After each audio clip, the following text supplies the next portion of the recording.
Visakha steel ప్లాంట్లో 46 విభాగాల ప్రైవేటీకరణకు వ్యతిరేకంగా సిపిఎం నేతలు ఉద్యమ కార్యాచరణను రూపొందించారు. ఇవాల్టి నుంచి 11 రోజుల పాటు కూటమి ప్రభుత్వానికి వ్యతిరేకంగా కరపత్రాలు పంపిణీ చేయనున్నారు.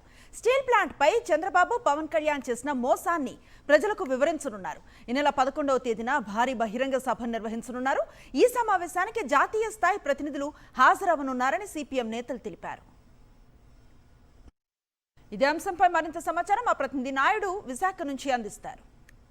విశాఖ స్టీల్ ప్లాంట్లో 44 విభాగాలను ప్రైవేటీకరణ చేయడాన్ని నిరసిస్తూ సిపిఎం ఉద్యమ కార్యాచరణ ప్రకటించింది. దీని మీద మనతో మరిన్ని విషయాలు మాట్లాడడానికి సిపిఎం జిల్లా కార్యదర్శి జగ్గినాయుడు ఉన్నారు. సరే, ఇటువంటి ఉద్యమ కార్యాచరణ మీరు చేపట్టబోతున్నారు? రానున్న రోజుల్లో స్టీల్ ప్లాంట్ ప్రైవేటీకరణకు వ్యతిరేకంగా మీ పోరాటం ఏ విధంగా ఉండబోతుంది?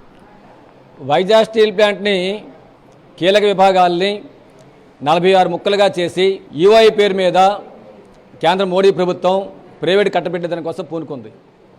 దీని తర్వాత సెకండ్ స్టెప్లో అదానీ, మిట్టల్ వంటి కార్పొరేట్ చేతుల్లో ఈ స్టీల్ ప్లాంట్ పెట్టాలని చెప్పి కుట్ర చేస్తూ ఉంది. ఈ కుట్రలను ఆపమని చెప్పని ఇటీవల విశాఖపట్నం వచ్చినటువంటి ముఖ్యమంత్రి చంద్రబాబు గారికి, పవన్ కళ్యాణ్ గారికి, మంత్రి నారా లోకేష్ గారికి విశాఖపట్నం ప్రజానీకం, విశాఖపట్నం స్టీల్ ప్లాంట్ కార్మికులు కోరారు. వారేం దీని మీద ఎటువంటి చర్య లేకుండానే వారు ఇక్కడి నుంచి వెళ్ళిపోయారు.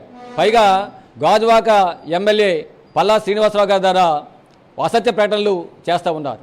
వాస్తవంగా స్టీల్ ప్లాంటు మొత్తం ఈ ఖర్చుల్లో పర్మనెంట్ ఎంప్లాయీస్, ఆఫీసర్లు, కాంట్రాక్ట్ వర్కర్స్ తాలూకా జీతాల కోసం ఖర్చు చేస్తుంది కేవలం 8% మాత్రమే.